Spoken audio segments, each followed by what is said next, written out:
बारकाईने विचार करण्यात आला पहिल्या पंचवार्षिक योजनेमध्ये.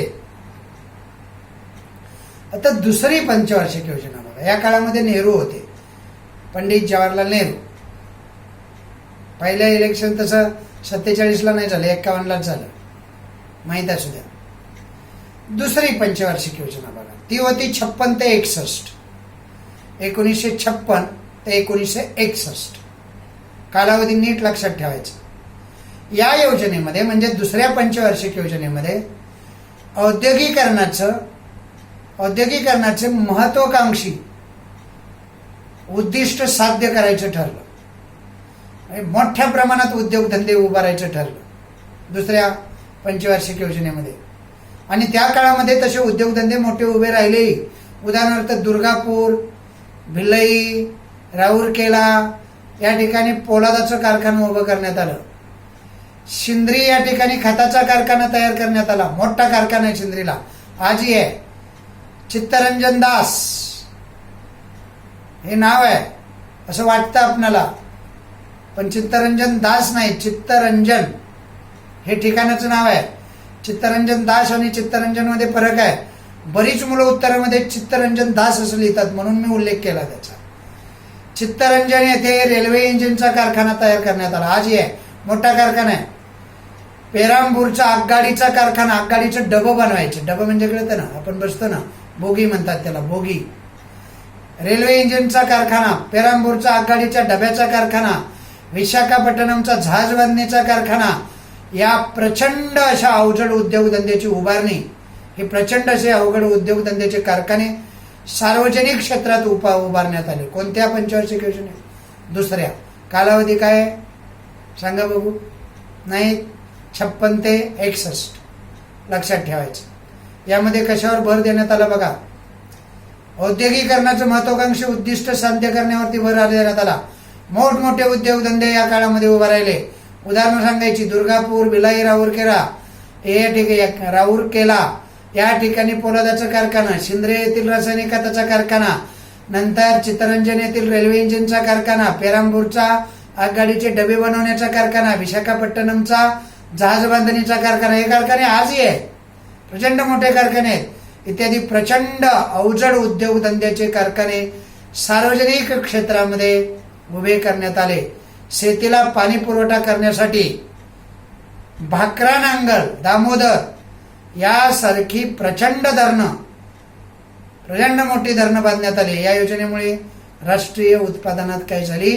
वाढ झाली. दुसरी जी पंचवार्षिक योजना होती त्यामुळं अक्षरशः राष्ट्रीय उत्पादनामध्ये प्रचंड वाढ झाली. मोठमोठे कारखाने उभे राहिले आणि त्यामुळं देशाचं उत्पन्न नक्कीच वाढणार आहे ना, काही शंका नाही त्यामध्ये. कारखाने जर वाढले, कारखाने उभे राहिले मोठमोठे, तर का नाही वाढणार आहे ना? वाढलेच पाहिजेत. तर अशा पद्धतीनं ही दुसरी पंचवार्षिक योजना होती. आता आपल्याला पाहिजे तिसरी पंचवार्षिक योजना. ही योजना जी होती ना, ती पुढचा कालावधी 5 वर्षाचा, 61 ते 66. पहिली 51 ते 56, 56 ते 61 आणि 61 ते 66. कालावधी नीट लक्षात ठेवायचा. या योजनेमध्ये उद्योग, मोठे मोठे उद्योग, नंतर कृषी विकासाचं संतुलन साधायचं किंवा साध्य करायचं ठरलं. दर साल म्हणजे प्रत्येक वर्षी राष्ट्रीय उत्पादनात वाढ कशा पद्धतीनं होईल अशा पद्धतीचा एक कार्यक्रम आखण्यात आला की कृषी उत्पादनामध्ये वाढ झाली पाहिजे, देशाच्या आर्थिक विकासाचा दर वाढला पाहिजे आणि तरच आपल्या देशाची प्रगती होऊ शकते, असं तिसऱ्या पंचवार्षिक योजनेमध्ये या विचारवंतांनी ठरवलं. अवजड उद्योग, वाहतूक, खनिज उद्योग विकास, विषमतेचं निर्मूलन, रोजगार संधी विस्तार हा मुख्य हेतू होता तिसऱ्या पंचवार्षिक योजनेचा. पुन्हा एकदा सांगतो, अवजड उद्योगधंदे उभारणे, त्याच्यावर भर होताच. त्यासाठी आर्थिक भांडवल तयार करणे, वाहतूक व खनिज उद्योग यांचा विकास करणे, जी विषमता आहे संपत्तीच्या बाबतीत किंवा अजून साधनांच्या बाबतीत, ती दूर करणे, त्याचं निर्मूलन करणे, रोजगार संधी प्राप्त करून देणे अशा अनेक उद्दिष्ट तिसऱ्या या पंचवार्षिक योजनेमध्ये होती. तिसऱ्या पंचवार्षिक योजनेनंतर 3 एकवार्षिक योजना आल्या, म्हणजे एका वर्षाच्या योजना आखल्या गेल्या. 1966 ते 1969 या कालावधीमध्ये 3 वार्षिक योजना, 3 वर्षाची एक योजना हाती घेण्यात आल्या. 3 वार्षिक, 5 वर्षाच्या नाही, 3 वार्षिक. आता पहिल्या 3 5 वार्षिक होत्या, नंतर 3 वार्षिक म्हणजे 3 वर्षाच्या. 1966 ते 69 किती वर्षाचा कालावधी आहे? 3. या योजना त्रिवार्षिक म्हणा, 3 एकवार्षिक योजना राबवण्यात आल्या. म्हणजे 1966 ते 67, 67 ते 68, 68 ते 69 अशा या कालावधीमध्ये, 66 ते 69 या कालावधीमध्ये 3 एकवार्षिक योजना राबवण्यात आल्या. एका वर्षासाठी कालावधी 3 वर्षाचा, पण एक वर्षाची एक योजना प्रत्येक वर्षी नवीन योजना. यामध्ये काय झालं माहिती आहे? चीनचं आक्रमण याच कालावधीमध्ये झालं. त्याचबरोबर दुष्काळाचा सामना सुद्धा याच कालावधीमध्ये करावा लागला. भारतामध्ये प्रचंड दुष्काळ पडला या काळातच. त्यात चीनचं आक्रमण झालं. पाकिस्तानशी आपली 3 युद्ध, पाकिस्तानशी युद्ध झालं याच कालावधीमध्ये. आणि त्यामुळं विकासाच्या कामापेक्षा संरक्षणाकडे आणि दुष्काळ निवारण्याकडे सरकारला अधिक लक्ष द्यावं लागलं. दिलंही पाहिजे ना. संकट आलं की त्यातून आपण आपल्या जनतेला बाहेर काढणं हे सरकारचं कामच आहे. आणि त्यामुळं विकासाच्या कामापेक्षा संरक्षण आणि दुष्काळ निवारण्याकडे सरकारला या काळामध्ये अधिक लक्ष द्यावं लागलं. या गोष्टीमुळे भारताच्या अर्थव्यवस्थेवरती तिसऱ्या पंचवार्षिक योजनेमध्ये भार वाढला. कळलं? आता 4थी पंचवार्षिक योजना. 4थ्या पंचवार्षिक योजना आता कुठून चालू होईल? 66 पर्यंत 3 झाल्या, नंतर एक वर्षीय योजना 3 झाल्या. 66 ते 67, 67 ते 68, 68 ते 69 अशा 3 झाल्या. आता 69 ते 74 किती वर्ष झाली? 5 वर्ष झाली. ही आहे 4थी पंचवार्षिक योजना. कळेल ना सर्वांना का नाही कळत? कळालं पाहिजे, वळलं पाहिजे. कळण्यापेक्षा वळणं लय महत्वाचं असतं. कळतं सारं पण करावंच वाटत नाही, वळत नाही, करत नाही. नको त्या गोष्टीत लक्ष घालायचं, अभ्यासाकडे लक्षच नाही, असं होतं. ओके, असू दे, जेवढं जमेल तेवढं करूया आपण, आहे ना. काय करणार मग? आपण जर असं ठरवलं, आईवडिलांचं शिक्षकांचं ऐकायचं नाही, एवढा मोठा दगड उचलायचा ना आपण आपल्या पायावर मारायचं, तर कोण काय करणार, नाही का? आता ज्या मुलांचं ॲटिट्यूड असंच दिसतं, काय नुकसान करून घेतात. काही मुलं चांगला अभ्यास करतात, सारीच नसतात वर्गात अशी. काही मुलं खूप छान फार चांगल्या पद्धतीनं अभ्यास करतात. तुमच्या वर्गात सुद्धा काही मुलं तुम्हाला माहिती आहेत, नावं घ्यायची गरज नाही. आता आपण 4थी पंचवार्षिक योजना पाहणार. कितवी पंचवार्षिक योजना आहे? 4थी. कालावधी लक्षात आला? 69 ते 74, 1969 ते 74 अशी ही 4थी पंचवार्षिक योजना. तर या योजनेमध्ये काय झालं बघा. या योजनेचं उद्दिष्ट ठरवताना भारत स्वावलंबी बनावा याकडे विशेष लक्ष देण्यात आलं. भारतानं कोणत्याही गोष्टीत दुसऱ्यावर अवलंबून असता कामा नये. त्या काळी आपण बऱ्याच गोष्टीवरती दुसऱ्यावरती अवलंबून होतो. संरक्षणाच्या बाबतीत तरी आज घे समजलं. मग स्वातंत्र्य मिळवून आणि विकास कसला साधला आपण, आहे की नाही? तर आपण स्वावलंबी बनावं असं उद्दिष्ट ठेवलं या योजनेमध्ये. मूलभूत उद्योगाचा सरकारने विकास करावा असंही या योजनेनुसार सांगण्यात आलं. मूलभूत उद्योगधंदे कळतात ना, मूळ उद्योगधंदे. कुंभाराचा कुंभारानं करायचा, सुताराचा सुतारानं करायचा. ही कारागिरी जी होती ना, ग्रामोद्योग होतं, कुक्कुटपालन होतं, बरेच उद्योग होते. मूलभूत उद्योग सरकारने त्यांचा विकास करावा, आर्थिक विकासाचा थोडा वेग वाढवावा, समाजवादी समाजरचना निर्माण करण्याकडे लक्ष पुरवावं असं उद्दिष्ट ठरवण्यात आलं. या योजनेच्या काळात देशामध्ये 14 प्रमुख बँका होत्या, खाजगी बँका. त्या बँकांचं राष्ट्रीयकरण करण्यात आलं. ही योजना अपेक्षे इतकी यशस्वी झाली नाही. योजनेमध्ये अनेक उलटापालटी झाली, अनेक विरोधी झाले. ही योजना पाहिजे तितकी अपेक्षित की यशस्वी झाली नाही. चौथ्या योजना काळात बांगलादेश युद्धाचे परिणाम भारतीय अर्थव्यवस्थेला सहन करावे लागले. म्हणजे पूर्व पाकिस्तान जो आहे तो पाकिस्तानातून बाजूला झाला, शेजारचं राष्ट्र असल्यामुळं. तसं भारतानं पाकिस्तान फोडला असं म्हणायला काही हरकत नाही. इंदिरा गांधींनी बांगलादेशाला सपोर्ट केला, बराचसा आर्थिक खर्च सहन करावा लागला. सरकारी नोकऱ्यांची पगारवाढ, रेल्वे कर्मचारी यांची वेतनवाढ, आंतरराष्ट्रीय बाजारपेठेतील पेट्रोलचे वाढते भाव यामुळे भारतीय अर्थव्यवस्थेला एकामागून एक धक्के बसत गेले. अनेक धक्के बसले आणि ही पंचवार्षिक योजना, चौथी पंचवार्षिक योजना सो म्हणजे तशासारखीच राहिली. तिनं काही फारसा विकास करण्याच्या याच्यामध्ये योगदान दिलं नाही या पंचवार्षिक योजनेमध्ये. मात्र योजना ज्या होत्या त्या योजनांमध्ये नियोजन चांगल्या पद्धतीनं करण्यात आली. काही यशस्वी झाली, काही नाही झाली. आता आपण 5व्या पंचवार्षिक योजनेकडे वळूया. 69 ते 74 चौथी होती, मग आता 74 ते 79. कळतंय ना सर्वांना? हे कालावधी मला लक्षात ठेवायचे चांगले. आता ही 74 ते 79 होती ना, त्या कालावधीमध्ये जी पंचवार्षिक योजना राबवण्यात आली तिचं सर्वात महत्वाचं वैशिष्ट्य होतं गरिबी दूर करणे. गरिबी दूर करून देश आर्थिकदृष्ट्या स्वावलंबी बनवणे. हे उद्दिष्ट भारतीय सरकारनं किंवा भारतीय शासनानं डोळ्यासमोर ठेवलं. ते उद्दिष्ट डोळ्यासमोर ठेवूनच ही योजना तयार करण्यात आली असं म्हटलं तरी काही वावगं नाही.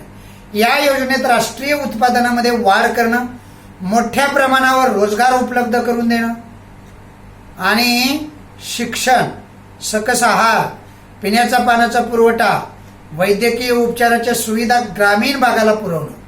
ग्रामीण भागामध्ये ना पिण्याला पाणी चांगलं, ना आरोग्य चांगलं, ना शिक्षण चांगलं, ना सकस आहार आहे. ग्रामीण भागाला ना वीज पुरवठा, ना दळणवळणाची योजना. व्यापक प्रमाणावर या साऱ्या योजना किंवा साऱ्या गोष्टी ग्रामीण भागात राबवण्याचं ठरवलं.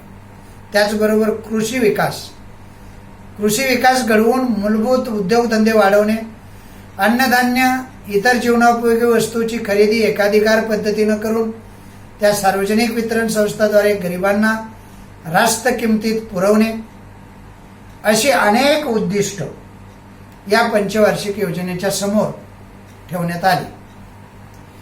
5वी पंचवार्षिक योजना जी होती, या 5व्या पंचवार्षिक योजनेच्या काळात कोणता कालावधी आहे रे?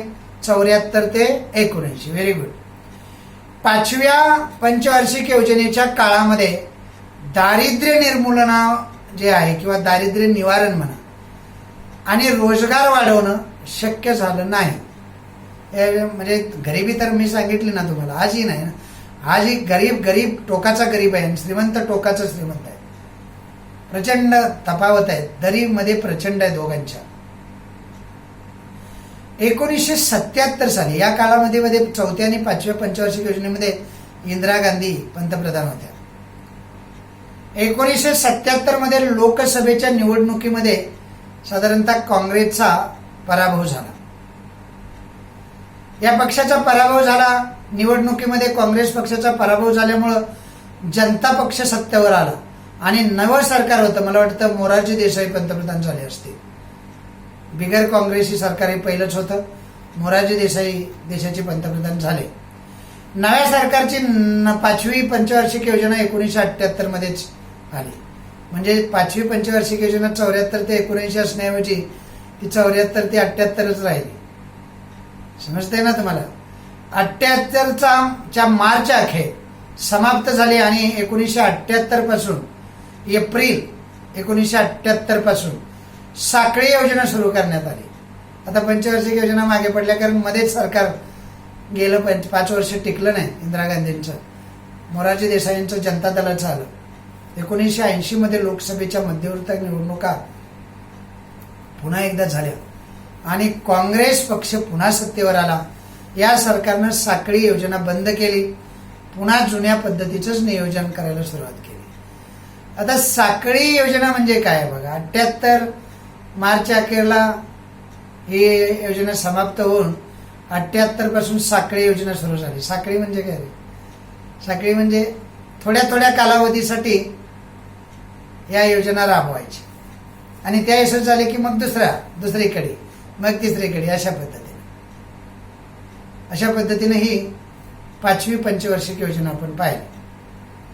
त्यानंतर आपण पाहणार 6वी पंचवार्षिक योजना. आता ही 6वी पंचवार्षिक योजना आली की पुन्हा एकदा काँग्रेसचं सरकार सत्तेवर आलेलं होतं. 80 ते 85 अशा 5 वर्षाचा कालावधी या योजनेमध्ये होता. ही 6वी पंचवार्षिक योजना. या योजनेचा भर दारिद्र्य निर्मूलनावरच राहिला. त्या काळी तरी इंदिरा गांधींनी गरिबी हटावचा नारा देऊन निवडून आलेल्या होत्या. रोजगार निर्मिती आणि दारिद्र्य निर्मूलन यावरती विशेष भर दिला गेला. या योजनेची वैशिष्ट्य जर तुम्हाला सांगायची झाली तर या योजनेमध्ये अर्थव्यवस्थेच्या विकास दरात लक्षणीय वाढ करणे. विकास दर जो आहे तो वाढला पाहिजे. अर्थव्यवस्थेचा विकास दर, अर्थव्यवस्था सुधारली पाहिजे, त्यासाठी विकास दर वाढला पाहिजे. गरिबी आणि बेकारी यांच्या प्रमाणात घट झाली पाहिजे. लोक छोटी कुटुंब पद्धती स्वीकारणारे तयार झाले पाहिजे. स्वइच्छेने त्यांनी ती स्वीकारली पाहिजे.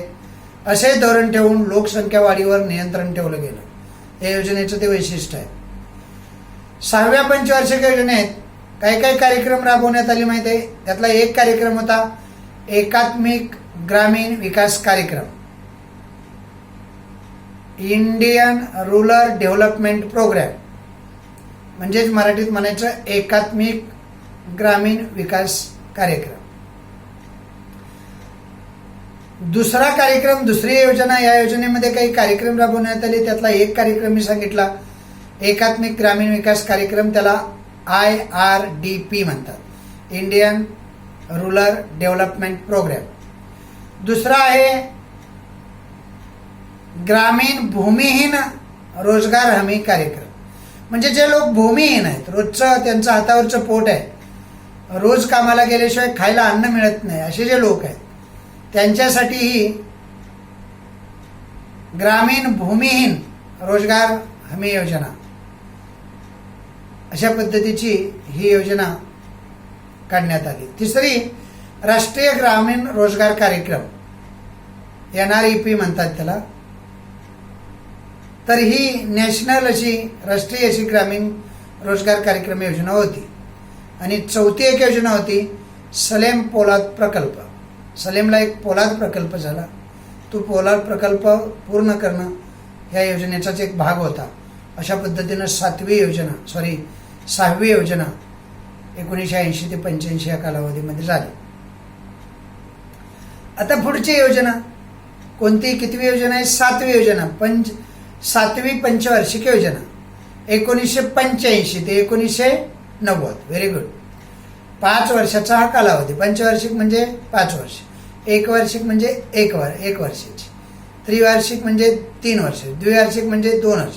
माहीत असू द्या. आता आपल्याला किती पाहिजे? 85 ते 90, 5वी नाही,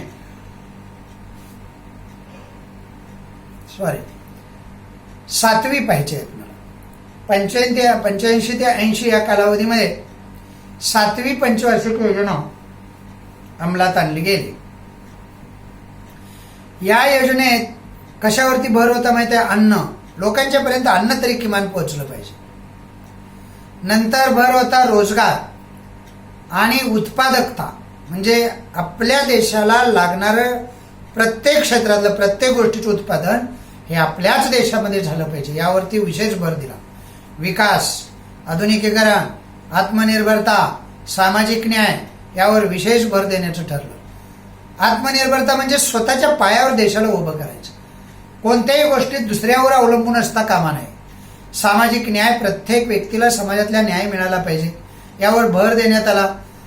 आणि उत्पादनाच्या तंत्राप्रमाणे सुधारणा करण्यात आल्या. राष्ट्रीय उत्पादनात दरवर्षी 5% वाढ करणे, अन्नधान्याच्या उत्पादनात वाढ, अशा अनेक उद्दिष्ट. अन्नधान्य सुद्धा वाढ झाली पाहिजे ना, नाहीतर नुसतंच नाव मोठं आणि लक्षण खोटं. देश शेतीप्रधान आणि सारा माल बाहेरनं मागवावा लागतो. काय उपयोग शेतीप्रधान असून? आहे का? नाही. अशा पद्धतीनं ही 7वी पंचवार्षिक योजना, या योजनेची ही बरीचशी उद्दिष्ट आपण पाहिली. या योजनेत सुद्धा 6व्या पंचवार्षिक योजनेप्रमाणे काही कार्यक्रम आखण्यात आले. या योजनेचे काही कार्यक्रम तुम्हाला मी सांगतो, ते नीट ध्यानात ठेवायचे. पहिला होता जवाहरलाल नेहरू योजना, रोजगार योजना होती. म्हणजे ग्रामीण भागातल्या लोकांना रोजगार पुरवण्यासाठी सडका, तलाव, धरणं अशी बांधकाम चालू केली प्रचंड प्रमाणात आणि त्यांना रोजगार दिला. नंतर इंदिरा आवास योजना. तर इंदिरा ही आवास योजना होती ना, ती सुद्धा अशीच होती. ॲक्च्युली त्यामध्ये फक्त कामाच्या मोबदल्यात धान्य होतं, गहू, तांदूळ दिलं जायचं. नंतर दशलक्ष विहिरींची योजना, म्हणजे संपूर्ण भारतभर शेतकऱ्यांना सबसिडीच्या दरामध्ये, म्हणजे सरकार काही पैसे देणार आणि आपण काही घालायचं, अशा पद्धतीनं 10 लाख विहिरी, दशलक्ष म्हणजे कळते ना, 10 लाख विहिरी तयार करण्याचं ठरलं. कारण शेतीला पाणी आहे तर उत्पादन वाढेल, विहिरी नाहीत, शेतीला पाणी नाही, कसं उत्पादन वाढणार. आणि नंतर रोजगार निर्मितीच्या दृष्टीने ही 7वी पंचवार्षिक योजना जी आहे ती अत्यंत महत्त्वपूर्ण ठरली. अशा पद्धतीनं अनेक वैशिष्ट्यांनी युक्त, अनेक वैशिष्ट्य असणारी, वैशिष्ट्यपूर्ण अशी ही 7वी पंचवार्षिक योजना आपण पाहिली. त्यानंतर आपण वळणार आता 8व्या पंचवार्षिक योजना. 1992 ते 1997 या कालावधीमध्ये 8वी पंचवार्षिक योजना ही अंमलात आली. ही अत्यंत महत्वाची आहे. त्यावरती तुमच्या स्वाध्यायामध्ये सुद्धा विचारलं असेल बघा, 25 ते 30 शब्दात उत्तरे लिहा असा प्रश्न विचारला जातो. मोठा प्रश्न विचारला जाऊ शकतो. 1992 ते 1997 हा कालावधी असणारा हा काय आहे, ही योजना आहे. या योजनेत खाजगी क्षेत्राला वाव देण्याचं ठरलं. नुसते सरकारी कारखानदारी असून त्याच्यामध्ये लोक काम करत नाहीत. खाजगी क्षेत्रामध्ये पैसा देतात, पगार पाणी जास्त देतात, पण कामही तितकं करून घेतात. झपाट्यानं विकास होत जातो. योजनेची वैशिष्ट्य काही होती या 8व्या योजनेची. त्यामध्ये राष्ट्रीय उत्पन्न वाढीचा दर 5.5 वरून 6.5 इतका राखणं. नंतर लोकसंख्या वाढीला आळा घालणं, कुटुंब नियोजनाच्या कार्यक्रमाला उत्तेजन देणं, प्राथमिक शिक्षणाचा सार्वजनिक विस्तार करून निरक्षरतेचे प्रमाण घटवणं, त्याचं उच्चाटन करणं असं म्हणा. या योजनेत पुढील कार्यक्रम आखण्यात आले. वेगवेगळे कार्यक्रम होते. त्यात प्रधानमंत्री रोजगार योजना होती, महिला समृद्धी योजना